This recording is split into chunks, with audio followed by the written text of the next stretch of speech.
পোটলায় আমার বাবা কি রেখেছে চলেন দেখে আসি। সাথে আমার মায়ের আমাদের প্রতি কতটা ভালোবাসা সেটাও দেখাবো। আসসালামু আলাইকুম, কেমন আছেন সবাই? আশা করি আল্লাহর রহমতে সবাই ভালো আছেন। আমরাও ভালো আছি আলহামদুলিল্লাহ। আবার একটা নতুন ব্লগ নিয়ে আসলাম। আশা করি ভিডিওটা ভালো লাগবে, আর ভালো লাগলে সাবস্ক্রাইব করে দিবেন, লাইক কমেন্ট শেয়ার করে পাশে থাকবেন। যারা এই কাজটি করে রেখেছেন তাদেরকে অসংখ্য ধন্যবাদ। আমাদের বাড়ি যেহেতু টাঙ্গাইলে কিন্তু প্রচুর আম পাওয়া যায়, না কিনে খেলেও মন ভরে খাওয়া যায়। আর বাগেরহাটে আমাদের গাছ নাই, তো একটা গাছের এই যে দেখেন কত আম ধরছে, তো ধরছে খাইতে আল্লাহ অনেক আম দিছে, খেয়ে নাও। কিন্তু আমি ফোন করে আমার মাকে বলছিলাম যে আম যদি হয় খেয়ে ফেলেন, কারণ আমাদের এখানে অনেক আম। আমার বড় বোন শহরে থাকে, ওদের ওইখানেও আম অ্যাভেলেবেল পাওয়া যায় কিনতে, আর আমাদের এখানে কিনেও খেতে হয় না, এত পরিমাণ আম। তো আমার মা কী করছে, একটা আমও খায় নাই, যেভাবে ছিল হয়েছে আল্লাহ দিছে ওইভাবে গাছে রেখে দিছে। আমরা আসবো তারপরে ছিঁড়বে। আলহামদুলিল্লাহ অনেক আম ধরছে। তো এই একজন মাই পারে এরকম সন্তানের জন্য মানে ভালোবাসা দেখাতে, মা বাবাই পারে। তাছাড়া শ্বশুর শাশুড়ি ভাই বোন যাদের বলেন, কিন্তু এরা কখনো এরকম করবে না। যাই হোক, আমি হাঁটতে হাঁটতে একটু চলে আসলাম কান্দিতে, মানে আমাদের পুষ্কুনের পাড়ে। এই যে একদম আমি যখন আসছি একদমই পানি আরও অনেক কম ছিল, কিন্তু আমি আসার পর থেকে যে বৃষ্টি শুরু হয়েছে, পানিতে সব কিছু একদম ভরপুর হয়ে গেছে, চক একদম বোঝাই হয়ে গেছে। তো এই চকে আমার আব্বু আবার জাল ফেলছে, দেখবো কি মাছ পাই। তো আমি কান্দিতে একটু দাঁড়িয়ে এখন চলে যাইতেছি বাড়িতে, কারণ আব্বু জাল তুলে আসতেছে, দেখি মাছ পাইছে কিনা। আমার কাছে আবার এই চকের খাল বিলের মাছ খেতে খুবই ভালো লাগে, আমি এগুলো খুবই পছন্দ করি। আমি যে বাড়ি আসি খেয়ে তো যাই মন ভরে, আবার নিয়েও যাই, একদম 6 মাস বছর খেতে পারি এরকম নিয়ে যাই।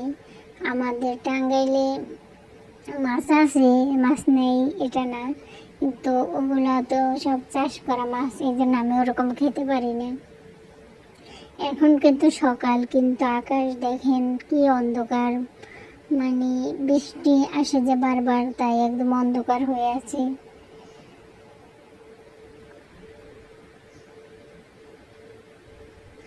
আমাদের বাড়িটা চকের ভিতরে, আমরা একবারই একলাগা থাকি, চারদিকে শুধু পানি। আর যখন ধান লাগানো হয় চারদিকে ধান থাকে, মাঝে আমরা থাকি। এই যে চারদিকে শুধু পানি আর পানি, মাঝখানে আমরা থাকি।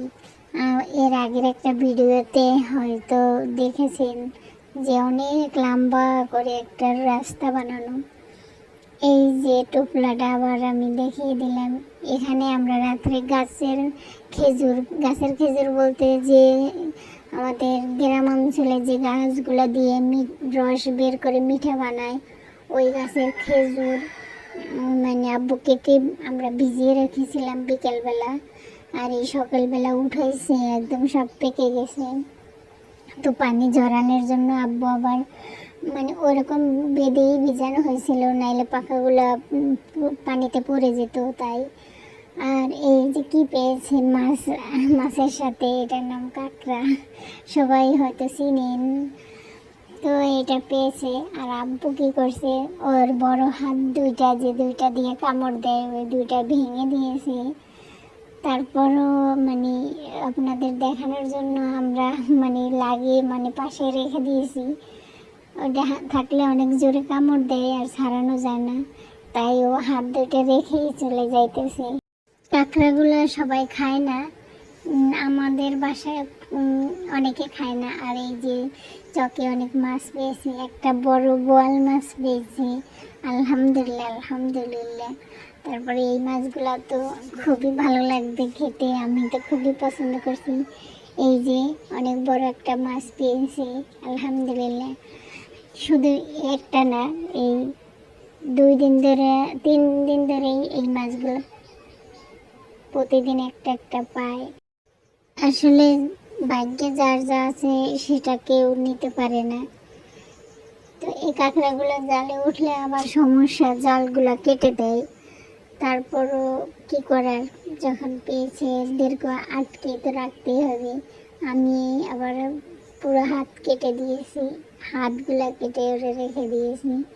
এখন এই মাছগুলো বেছে নিব। ছোট ছোট অনেক কাঁকড়া, কিন্তু এগুলো খায় না, খাবো না আমরা, মানে আমরা এগুলো খাই না, শুধু বড়গুলাই খাই। এই যে আমাদের মাছ বাছা শেষ।